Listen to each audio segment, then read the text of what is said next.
ಈ ವಿಡಿಯೋನಲ್ಲಿ ವೃಷಭ ರಾಶಿಯವರ ಬಗ್ಗೆ ಮಾತಾಡೋಣ ಮತ್ತು ವೃಷಭ ರಾಶಿಯವರ ಬಗ್ಗೆ ತಿಳ್ಕೊಳ್ಳೋಣ. ಪ್ರತಿ ಬಾರಿಯೂ ಒಂದೊಂದು ರಾಶಿಗಳ ಬಗ್ಗೆ ತಿಳಿಸ್ತಾ ಬಂದಿದ್ದೀನಿ. ಇವತ್ತು ವೃಷಭ ರಾಶಿಯವರ ಬಗ್ಗೆ ತಿಳ್ಕೊಳ್ಳೋಣ. ವೃಷಭ ರಾಶಿಯವರ ಗುಣಲಕ್ಷಣಗಳು ಏನು, ಅವರಿಗೆ ಯಾವುದು ಅದೃಷ್ಟ ತಂದು ಕೊಡುತ್ತೆ, ಯಾವುದು ದುರಾದೃಷ್ಟ, ಯಾವ ವಿದ್ಯಾಭ್ಯಾಸದಿಂದ ಅವರಿಗೆ ಲಾಭ, ಯಾವ ಕ್ಷೇತ್ರದಲ್ಲಿ ಹೋದ್ರೆ ಅವರಿಗೆ ವಿಪರೀತವಾಗಿರುವಂತಹ ರಾಜಯೋಗ ಪ್ರಾಪ್ತ ಆಗ್ತದೆ, ಎಲ್ಲದರ ಬಗ್ಗೆ ಸವಿವರವಾಗಿ ನಾವು ಇವತ್ತಿನ ವಿಡಿಯೋನಲ್ಲಿ ತಿಳ್ಕೊಳ್ಳೋಣ. ಮೊದಲನೇದಾಗಿ ವೃಷಭ ರಾಶಿ ಅಂತ ಹೇಳ್ತಾ ಇದ್ದ ಹಾಗೇನೆ ಕೃತಿಕಾ ನಕ್ಷತ್ರ 3ನೇ ಪಾದ 4ನೇ ಪಾದ ಬಂದು ನಿಂತ್ಕೊಳ್ಳುತ್ತೆ. 2, 3, 4 ಈ 3 ಪಾದಗಳು. ಅದರ ಜೊತೆಗೆ ರೋಹಿಣಿ ನಕ್ಷತ್ರದ 1, 2, 3, 4 ಸಂಪೂರ್ಣವಾಗಿ 4 ಪಾದಗಳು. ಅದೇ ರೀತಿಯಾಗಿ ಮೃಗಶಿರಾ ನಕ್ಷತ್ರದ 1ನೇ ಪಾದ ಮತ್ತು 2ನೇ ಪಾದ. ಈ ಒಂದು ವೃಷಭ ರಾಶಿಯಲ್ಲಿ ಹುಟ್ಟಿರುವಂತಹ ಜನ್ಮ ಜಾತಕರಿಗೆ ಈ 3 ನಕ್ಷತ್ರದಲ್ಲಿ ಯಾವ್ದಾದ್ರು ನಕ್ಷತ್ರದಲ್ಲಿ ಹುಟ್ಟಿರ್ತಾರೆ. ಈ 3 ನಕ್ಷತ್ರಗಳು ಮತ್ತು 9 ನಕ್ಷತ್ರ ಪಾದಗಳು ಸ್ಥಿತವಾಗಿರುತ್ತದೆ. ಸೊ ಹಾಗಾಗಿ ಈ ಒಂದು ಎಲ್ಲಾ ನಕ್ಷತ್ರಗಳನ್ನ ಒಟ್ಟುಗೂಡಿಸಿ ಒಂದು ರಾಶಿಯ ಚಿತ್ರಣವನ್ನ ನಾವು ತಗೊಂಡಂತಹ ಸಂದರ್ಭದಲ್ಲಿ ವೃಷಭ ರಾಶಿ ಅಂತ ಹೇಳ್ತಾ ಇದ್ದ ಹಾಗೇನೆ ವೃಷಭ ಅಂತ ಹೇಳಿದ್ರೆ ಎತ್ತು, ಅದರಲ್ಲೂ ಮದ ಏರಿರುವಂತಹ ಎತ್ತಿನ ಸ್ವಭಾವ ಈ ಒಂದು ವೃಷಭ ರಾಶಿಯಲ್ಲಿ.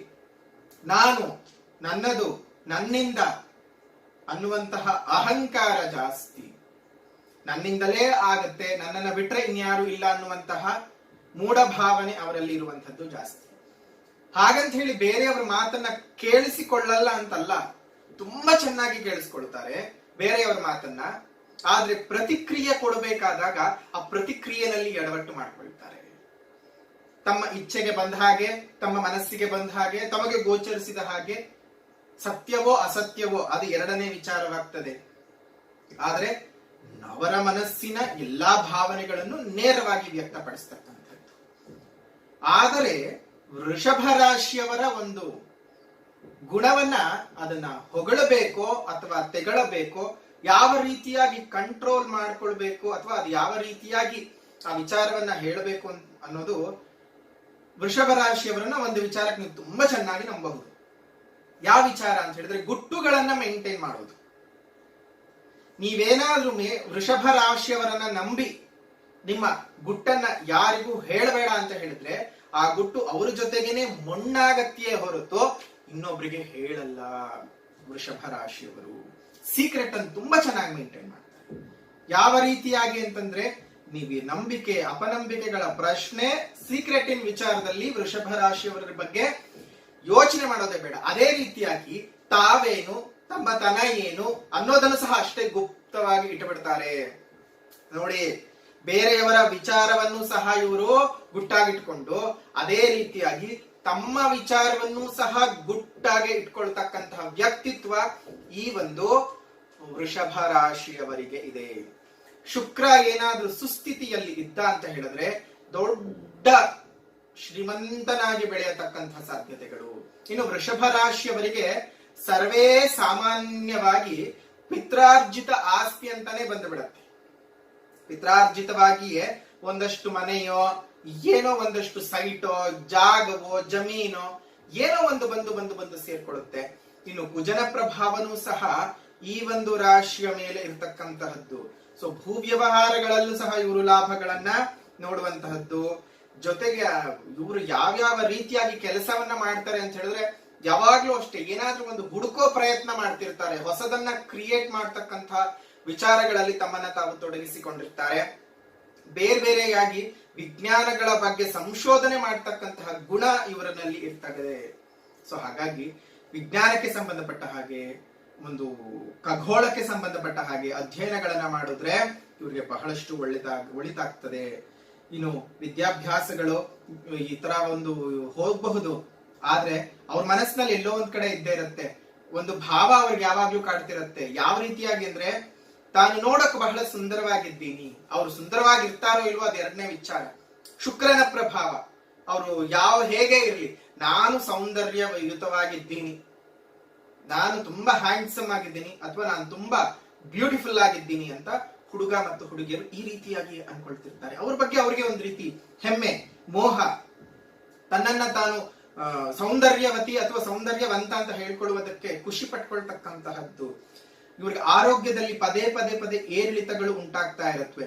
ಇವ್ರು ನೋಡಕ್ ಬಹಳ ಗಟ್ಟಿಮುಟ್ಟಾಗಿ ಕಾಣಿಸ್ತಾರೆ, ಆದ್ರೆ ಆಂತರ್ಯದಲ್ಲಿ ಏನೇ ಒಂದು ಕಾಯಿಲೆ ಬಂದ್ರು ಸಹ ತಡ್ಕೊಳ್ಳುವಂತಹ ಚೈತನ್ಯ ಇವ್ರಿಗೆ ಇರೋದಿಲ್ಲ. ಇವ್ರಿಗೆ ಸಿನಿಮಾ ಕ್ಷೇತ್ರದಲ್ಲಿ ಬಹಳ ಆಸಕ್ತಿ ಇರುತ್ತದೆ, ಶುಕ್ರನ ಪ್ರಭಾವ, ನಾಟಕ ರಂಗಗಳಲ್ಲಿ ಆಸಕ್ತಿ ಇರುತ್ತವೆ. ಇವರು ಆ ಕ್ಷೇತ್ರಗಳಿಗೆ ಹೋದ್ರೂ ಸಹ ಬಹಳ ಲಾಭವೇ ಇದೆ. ನೋಡಿ, ಆಲ್ಮೋಸ್ಟ್ ಬಣ್ಣ ಮುಖ್ಯವಲ್ಲ, ಆದ್ರೆ ಒಬ್ಬರನ್ನ ನೋಡ್ತಿದ್ರೆ ಒಂದು ಅಟ್ರಾಕ್ಟಿವ್ ಆಗಿ ಕಾಣಿಸ್ತಾರೆ, ಆಕರ್ಷಿತವಾಗಿರ್ತಾರೆ. ಆಕರ್ಷಿತವಾಗಿ ಕಾಣಿಸ್ತಕ್ಕಂತಹ ಗುಣ ಈ ಒಂದು ವೃಷಭ ರಾಶಿಯಲ್ಲಿ ಹುಟ್ಟಿರ್ತಕ್ಕಂಥವರಿಗೆ ಇರುತ್ತೆ. ಇನ್ನು ಈ ವೃಷಭ ರಾಶಿಯವರಿಗೆ ಸರ್ವೇ ಸಾಮಾನ್ಯವಾಗಿ ಕುಜ ದೋಷಪೂರಿತನಾಗಿದ್ದಾಗ ವಿವಾಹಕ್ಕೆ ಸಂಬಂಧಪಟ್ಟ ಹಾಗೆ ತೊಂದರೆಗಳನ್ನ ಅನುಸರಿಸಬೇಕಾಗತ್ತೆ, ಅನುಭವಿಸಬೇಕಾಗತ್ತೆ. ಕೆಲವೊಮ್ಮೆ ಹೇಳ್ತಾರೆ, ಗುರುಗಳೇ ನಾನು ವೃಷಭ ರಾಶಿಯಲ್ಲಿ ಹುಟ್ಟಿದ್ದೀನಿ, ನೀವೇನೋ ಪಿತ್ರಾರ್ಜಿತ ಆಸ್ತಿ ಸಿಗತ್ತೆ ಅಂತ ಹೇಳ್ತೀರಿ, ನಮ್ಮ ಪಿತೃಗಳೇ ಆರ್ಜಿತ ಆಸ್ತಿಗಳೇ ಇಲ್ಲ, ಅವ್ರು ಊಟ ಮಾಡೋಕೆ ಇರ್ಲಿಲ್ಲ, ಇನ್ನು ಅವರ ಅರ್ಜಿತ ಆಸ್ತಿಗಳು ನಮಗೆಲ್ಲಿಂದ ಬರುತ್ತೆ ಅನ್ನುವಂಥದ್ದು ಇರುತ್ತೆ. ಯಾರಿಗಾದ್ರೂ ಈ ಒಂದು ಪಾಪಕರ್ತರಿ ಯೋಗಗಳು ಏನಾದ್ರೂ ಇದ್ದಂತಹ ಸಂದರ್ಭದಲ್ಲೂ ಸಹ ಆ ಪಾಪಕರ್ತರಿ ಯೋಗದ ಪ್ರಭಾವದಿಂದಾಗಿ ಇದ್ರೂ ಸಹ ಹೋಗುವಂತಹದ್ದು, ಕಳ್ಕೊಳ್ತಕ್ಕಂತಹದ್ದು, ಅದೃಷ್ಟಹೀನರಾಗಿ ಹೋಗ್ತಕ್ಕಂಥದ್ದು. ತುಂಬಾ ಪ್ರಯತ್ನ ಪಡ್ತಾರೆ, ಏನೇನೋ ಇದು ಮಾಡ್ತಾರೆ, ಆದ್ರೆ ಒಂದು ವೃಷಭ ರಾಶಿಯವರು ಬಲೇ ಕೋಪದವರು, ತುಂಬಾ ಕೋಪದವರು. ಅವರು ಒಬ್ಬರನ್ನ ದ್ವೇಷ ಮಾಡೋಕೆ ಶುರು ಮಾಡಿದ್ರೆ ವಿಪರೀತವಾದಂತಹ ದ್ವೇಷವನ್ನೇ ತೋರಿಸ್ತಾರೆ, ಒಬ್ಬರನ್ನ ಪ್ರೀತಿಸೋದಕ್ಕೆ ಶುರು ಮಾಡಿದ್ರೆ ವಿಪರೀತವಾದಂತಹ ಪ್ರೀತಿಯನ್ನೇ ಸಹ ಇವರು ತೋರಿಸ್ತಕ್ಕಂತಹದ್ದು. ಕುಜ ಉತ್ತಮ ಸ್ಥಾನದಲ್ಲಿದ್ದಂತಹ ಸಂದರ್ಭದಲ್ಲಿ ಉತ್ತಮ ಫಲಗಳು ಇಲ್ಲ ಅಂತ ಹೇಳಿದ್ರೆ ವೈವಾಹಿಕ ಜೀವನವಂತೂ ಇವರಿಗೆ ಮೂರಾ ಬಟ್ಟೆ ಆಗೋಗ್ತದೆ. ಕುಜ ನೀಚ ಸ್ಥಾನದಲ್ಲಿ ಏನಾದ್ರೂ ಇದ್ದಾಗ, ಅರ್ಥಾತ್ ಒಂದು ಕರ್ಕಾಟಕ ರಾಶಿಯಲ್ಲಿ ಏನಾದ್ರೂ ಇದ್ದು ವೃಷಭ ರಾಶಿ ಅಥವಾ ವೃಷಭ ಲಗ್ನದಲ್ಲಿ ಆ ಗ್ರಹದ ದಶಾಭುಕ್ತಿಗಳು ಬಂದಂತಹ ಸಂದರ್ಭದಲ್ಲಿ ಅವರಿಗೆ ಬಹಳ ತುಂಬಾನೇ ಹಿಂಸೆ ಆಗ್ತಕ್ಕಂಥದ್ದು, ಒಂದು ವೈವಾಹಿಕ ಜೀವನದಿಂದಲೇ ಆಚೆ ಬರ್ತಕ್ಕಂಥದ್ದು. ರಾಹು ಏನಾದ್ರೂ ಪ್ರಬಲನಾಗಿದ್ರೆ ವಿದೇಶಗಳಿಗೆ ಹೋಗಿ ವಿದ್ಯಾಭ್ಯಾಸ ಮಾಡುವಂಥದ್ದು ಅಥವಾ ವಿದೇಶಗಳಿಗೆ ಹೋಗಿ ಜೀವನ ಮಾಡ್ತಕ್ಕಂಥದ್ದು, ಉದ್ಯೋಗ ಮಾಡ್ತಕ್ಕಂಥದ್ದು ಇವೆಲ್ಲವೂ ಸಹ ನಡೆಯುತ್ತೆ. ಈಗಾಗಲೇ ಅವ್ರಿಗೆ ವಿದ್ಯಾಭ್ಯಾಸಗಳನ್ನು ಹೇಳಿದ್ದಾಗಿದೆ, ಒಂದು ಯಾವ ರೀತಿ ಕೆಲಸಗಳನ್ನ ಮಾಡ್ಕೊಳ್ಬೇಕು ಅನ್ನೋದು ಹೇಳಿದ್ದಾಗಿದೆ. ಇನ್ಫಾರ್ಮೇಶನ್ ಟೆಕ್ನಾಲಜಿಯಲ್ಲಿ ಇವ್ರು ಹೋದ್ರೆ ತುಂಬಾ ಚೆನ್ನಾಗಿರುತ್ತೆ. ಅದರಲ್ಲೂ ಬೇಡ ನನಗೆ ಬಿಸ್ನೆಸ್ ಏನಾದ್ರೂ ಮಾಡ್ತೀನಿ ಅಂದ್ರೆ ಹೈನುಗಾರಿಕೆ ಆಗಿರಬಹುದು, ಗಾರ್ಮೆಂಟ್ಸ್ ಉದ್ಯೋಗಗಳಾಗಿರ್ಬಹುದು, ಗಾರ್ಮೆಂಟ್ಸ್ ಗಳನ್ನ ನಡೆಸ್ತಕ್ಕಂಥದ್ದಾಗಿರಬಹುದು, ವಜ್ರದ ಒಡವೆಗಳ ವ್ಯಾಪಾರ, ವಜ್ರದ ವ್ಯಾಪಾರಗಳಾಗಿರಬಹುದು, ಆಭರಣಗಳ ವ್ಯಾಪಾರ, ಜೊತೆಗೆ ಸುಗಂಧ ದ್ರವ್ಯಗಳು ಅಂದ್ರೆ ಪರ್ಫ್ಯೂಮ್ಗಳ ವ್ಯಾಪಾರ ಮಾಡುವಂಥದ್ದು, ಇವೆಲ್ಲವೂ ಸಹ ಈ ಒಂದು ವೃಷಭ ರಾಶಿಯವರಿಗೆ ಬಹಳ ಚೆನ್ನಾಗಿರ್ತಕ್ಕಂಥದ್ದು. ಇವರಿಗೆ ವಯಸ್ಸು 36-37 ದಾಟಿದ ನಂತರ ಲೈಂಗಿಕ ವ್ಯಾಧಿಗಳು ಬರ್ತಕ್ಕಂಥದ್ದು, ಗುಪ್ತ ಕಾಯಿಲೆಗಳು ಬರ್ತಕ್ಕಂಥದ್ದಾಗುತ್ತೆ. ಯಾಕೆಂದ್ರೆ ಇವರು ಒಂದ್ ಸ್ವಲ್ಪ ಅತಿಯಾಗಿರ್ತಕ್ಕಂತಹ ಕಾಮವಾಂಛೆಯನ್ನ ತುಂಬಿಕೊಂಡಿರ್ತಾರೆ. ತಪ್ಪಲ್ಲ, ಪ್ರತಿಯೊಬ್ಬ ಜೀವಿಯ ಸೃಷ್ಟಿಯ ಕ್ರಿಯೆಯಲ್ಲಿ ಕಾಮ ಅನ್ನುವಂತಹದ್ದು ಇದ್ದದ್ದೇ. ಈಗ ಧರ್ಮಾರ್ಥ ಕಾಮ ಮೋಕ್ಷ ಅಂತ ಹೇಳ್ತೀವಿ, ಚತುರ್ವಿಧದ ಅಂದ್ರೆ 4 ವಿಧದ ಫಲಪುರುಷಾರ್ಥಗಳು ಅಂತ ಹೇಳುತ್ತೆ. ಅದರಲ್ಲಿ ಕಾಮವು ಸಹ ಒಂದು.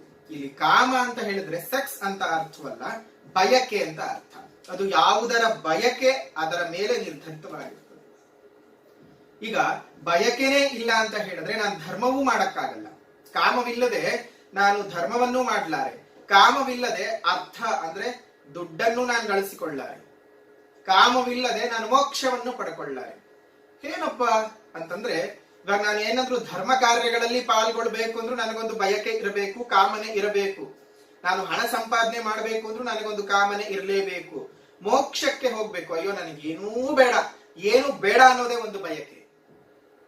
ನಾನು ಮೋಕ್ಷ ಸಿಕ್ಕಿದ್ರೆ ಸಾಕು, ಅದೇ ಬಯಕೆ.